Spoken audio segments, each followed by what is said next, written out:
Okay, hi, Year 10 and 11. We're still going to be working on, in this video, 8D, tangents and normals, with our dy dx notation. The first video we looked at earlier today was just looking at why we're looking at dy dx, and we're going to now go and have a look at using it a little bit further. So generally what we will start looking at in the next, for all our videos now, is instead of writing our first derivative as f dash of x, most of the time I'm going to write it as dy dx, and that's what I'm going to call it, dy dx. However, we can still use the f dash of x, and sometimes we may do that. So what we're going to have a look at in this video is tangents and normals to a curve. We've actually looked at the tangents a lot. That is our dy dx, or our f dash of x. The tangent at P is the line through P whose gradient is the derivative at P. That's what we've been working on. Now a normal, you probably haven't used or come across the word normal before, but you have come across the word perpendicular, and we have looked at perpendicular gradients. So a tangent is a gradient, a tangent is found by finding the first derivative, and the first derivative is the gradient of that tangent. The normal at that same point P is the line through P perpendicular to the tangent at P. So if we find our first derivative, dy dx, and we get our gradient, if we then think about how we looked at finding the perpendicular line's gradient previously, we use this formula here, where one gradient times another gradient equals -1, or if we have one gradient, the perpendicular gradient is the reciprocal with a minus in front. That is the gradient of our normal. So if we find the gradient of the tangent, we can easily find the gradient of the normal because it's perpendicular. Equations of tangents and normals are easily found using the gradient intercept form. So we may use this equation, y minus y1 equals m of x minus x1, but we will definitely be looking at the rule where the product of a gradient and its perpendicular are -1. So let's look at that and how that can come into play, and let's have a look at example 12, and you'll need to write notes into your little booklet from here. Example 12, part A. Find the gradient and angle of inclination of the tangent to y equals x plus 1 squared at A, 0, 1. So we know that the gradient of the tangent is found by finding our derivative. So we're going to, where we were doing the f dash of x, we're going to be doing dy dx. But before we do that, we need to expand this out. So let's do that first, because we don't have a rule just yet to find the derivative of a function in that form. We will be looking at that in the next few lessons, but for now, we need to just expand that out. So either by foiling it, opening, doubling into brackets, or I'm going to be going as squaring the first, squaring the last term, and 2 times the x times the 1. That's what I end up when I expand my x plus 1 squared. So if you need to stop and do that now, please do that. Once I've got that expanded, I can now find my dy dx. Using our rule, bring our 2 down the front, take our 1 off the power. It becomes 2x plus 2. So again, if you don't remember how to do that, you need to pause the video, go back and have a look at what our rules were. Now, that's our form for our gradient of the tangent to this function, but it's asking us to find the gradient at the point 0, 1. So I want to find what it is at x equals 0, and that gets substituted into here. So my dy dx at x equals 0 is 2 times 0 plus 2, which is 2. So the gradient of my tangent to this function is equal to 2. Now we can have a look at what that actually is going to look like on our graph over here. But before I do that, I'm just going to quickly factorize. Well, I don't actually need to factorize it. If I put that back into this form here, think of what that actually meant in terms of our x-axis. So I've got an x plus 1 and an x plus 1. If that equals 0, it's going to cut the x-axis at x equals -1 and -1, so it's a double root.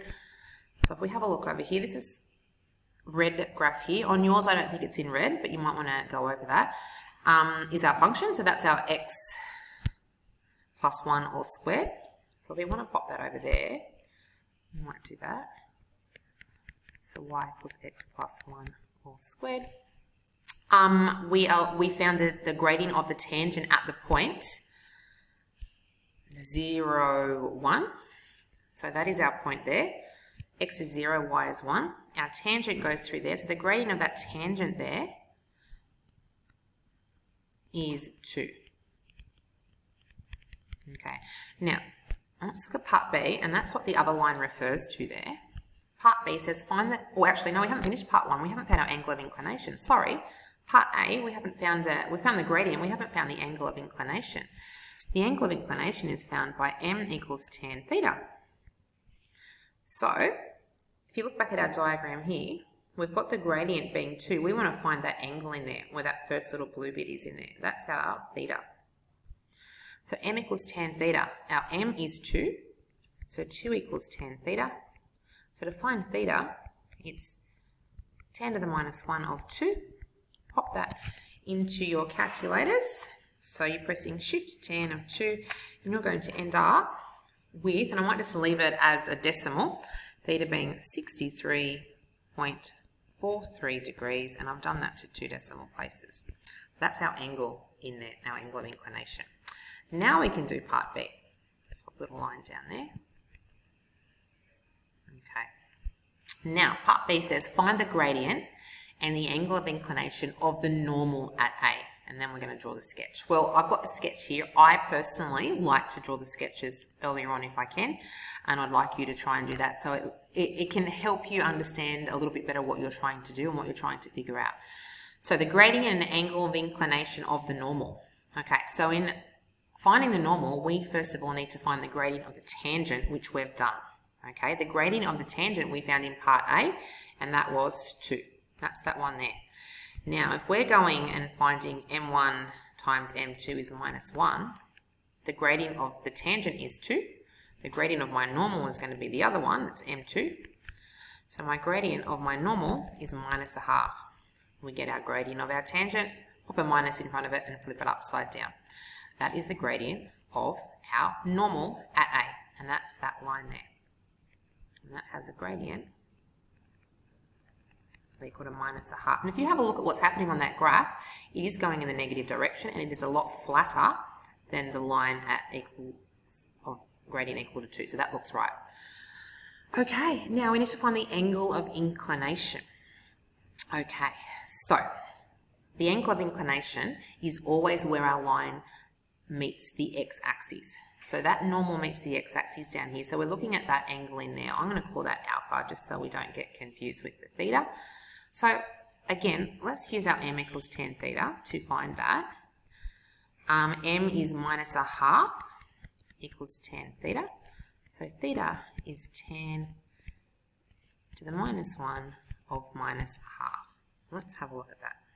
Okay, so if I put that in my calculator, I'm going to end up with a theta equals to, actually, we're going to call it alpha, won't we? So I want to quickly make that an alpha for us so we don't get confused. In case you look back and you don't remember what we did. Sorry, an alpha equal to minus 26.57 degrees, and that's to 2 decimal places. Okay, so we think, well, what does that actually mean? Minus 26 is a degree going backwards. So our minus 26 is 26.57 degrees below that x-axis. So we want 180 degrees minus that angle, and that will give us the blue angle or the angle we want. So the alpha that we actually want is not that one. The alpha we actually want is 180 degrees minus the 26 degrees. Sorry, 26.57 degrees. So if we pop that in our calculator, we're going to end up with 180, take away 26.57 degrees. We're going to end up with 150.43 degrees to 2 decimal places. And that is the angle of inclination of the normal to the curve. Okay, let's scroll down a little bit further and have a look at the next example, example 13. It says find the equations of the tangents to y equals x squared plus x plus 1 at p, 1, 3, and q minus 1, 1. So at this point, I'm not going to draw a diagram yet. I'm going to do it without and see how we go. Okay, so the equations of the tangents. So note that it's saying here, the equations of the tangents. So we need to go and find dy dx, and that is going to give us the gradient of the tangent to that function. So let's do that, and we've got 2x plus 1. That's our gradient of the tangent. The gradient of the tangent at point P, we're going to sub in our 1 to do that. So at P, dy dx is 2 times 1 plus 1, which is 3. And at Q, the gradient of the tangent is going to be 2 times that minus 1 plus 1, which is minus 2 plus 1, which is minus 1. So we've got 3 and minus. So just going to pop a line between those two so we can split these up. Now those are the gradients of the tangents at P and at Q. But the question doesn't ask that in this case. It says to find the equations of the tangents. So what we want to do is we want to use the formula y minus y1 equals mx minus x1. Okay, this is a formula that you're going to need to remember. You won't be given this one for your HSC exams.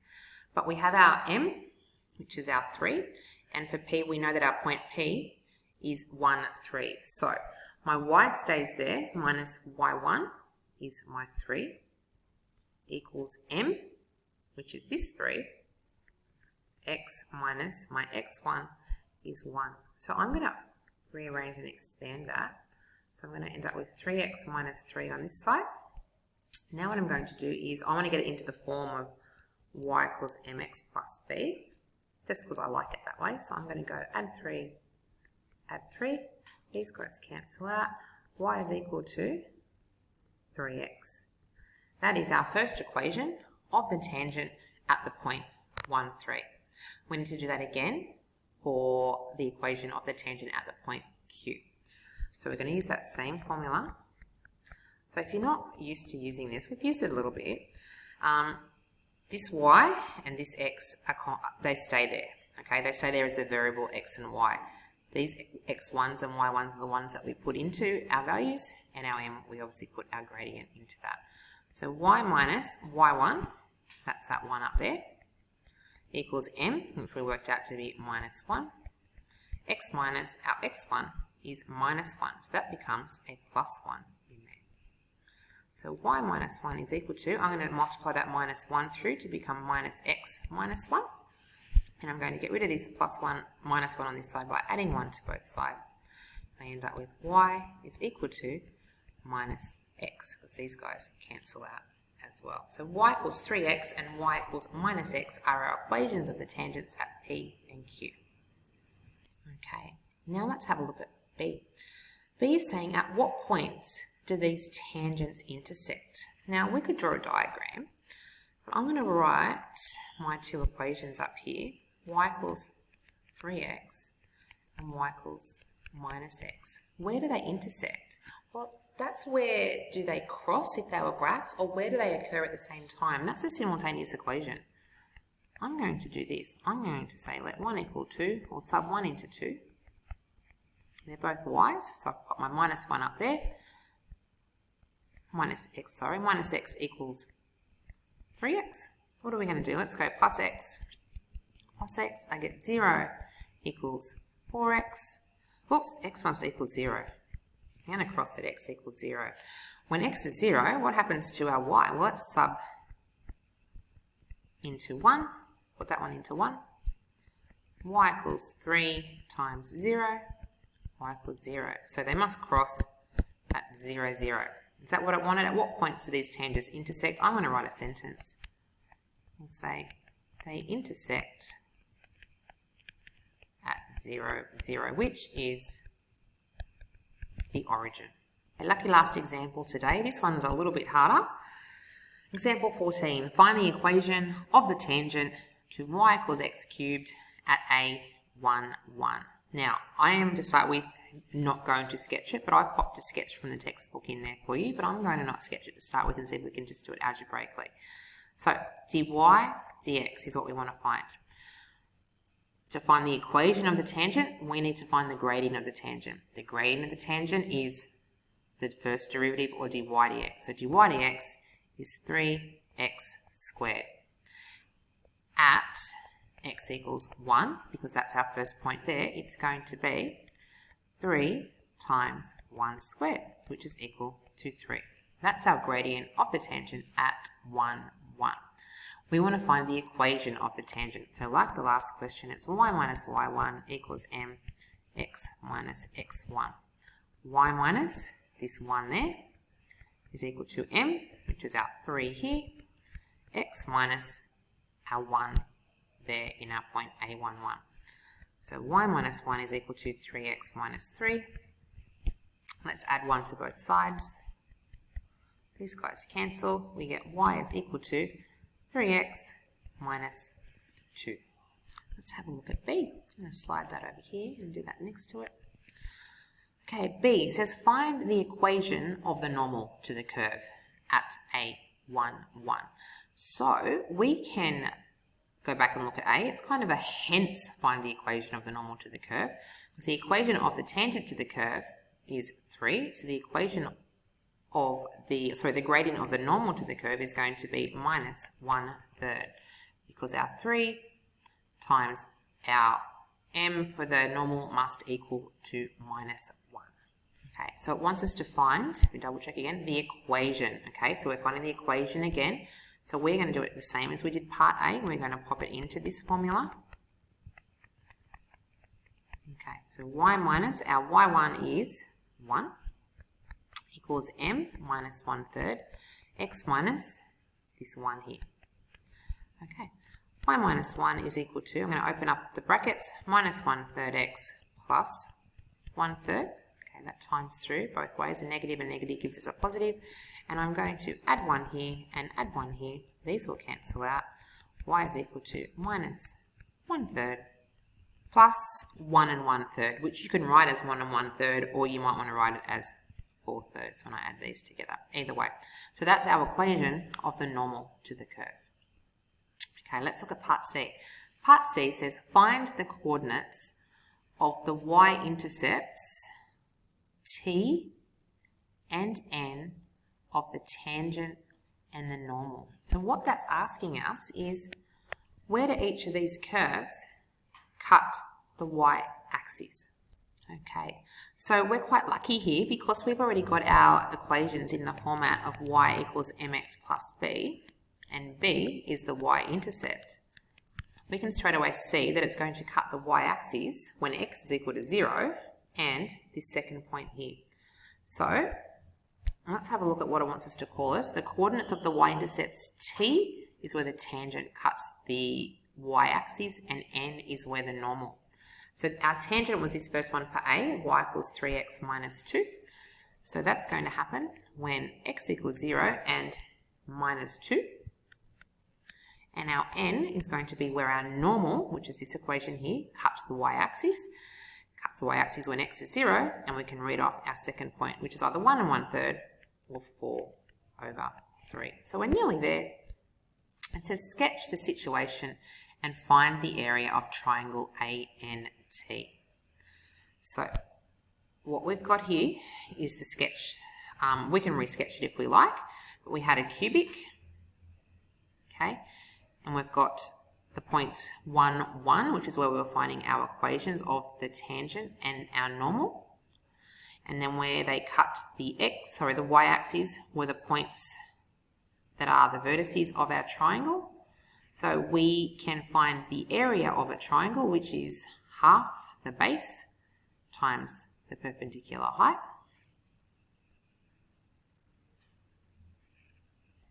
Now there's a couple of ways we can look at this triangle. We can either think of it as having, well, it has got a 90 degree in there, and that's our base, and that's our height. In which case, we would need to go and do work out the distance of this distance here to here, so t to a and a to n. We could do it that way and work out that. There's actually another way to do it. So if we think of that triangle, and it's still going to be half, this is our base, and if we can get that perpendicular height in there, it's still going to work. So that's still going to be 90 in there, and we know we can work out this distance here. So we're 2 to there, and 1 1/3 up to there. And this height across here, we know is 1. So it's going to be half of this base times this height. So half of NT times the height from the y-axis across to A. So let's do that for our calculation. So half of base times height.